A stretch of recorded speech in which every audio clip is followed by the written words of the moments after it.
Seni gördüm 25'te, irden saat 5'te. Ne hemen bazen daşta, saat irden 5'te. Bu kız beni sevdirecek gibi, sonra beni öldürecek gibi. Bu kız beni sevdirecek gibi, wow wow. Çok güzelsin gerçekten. Senin kara gözüne, kara kaşına hayranım. Taş gibisin, taş gibisin, wow wow. Vallahi taş gibisin, ey. Senin kara gözüne, kara kaşına hayranım. Taş gibisin, taş gibisin, wow wow. Vallahi taş gibisin, ey.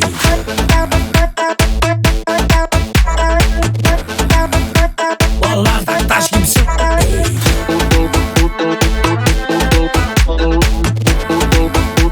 Vallahi taş gibisin. Bu gece bu kızlar bendeler. Vereceğim kişi başı $1000. Dediler bize yine ver dolar. Tabi bende çok dolar. Kızlar benimle mutlular, benden çok umutlular. Rahat olun, hiç sıkıntı yok. Baba da bitmez ki dolar. Senin kara gözüne, kara kaşına hayranım. Taş gibisin, taş gibisin, wow wow. Vallahi taş gibisin, ey. Senin kara gözüne, kara kaşına hayranım. Taş gibisin, taş gibisin, wow wow. Vallahi taş gibisin, ey.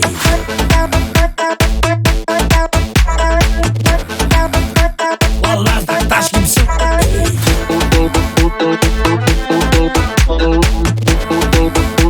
Vallahi taş gibisin, ey. Sen şu TikTok'u çaykayan kız, gerçekten taş gibisin, wow wow. Vallahi taş gibisin, wow ey.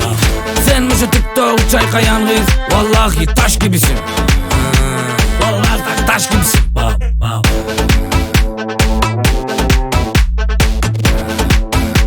Fetleştir, Kemal.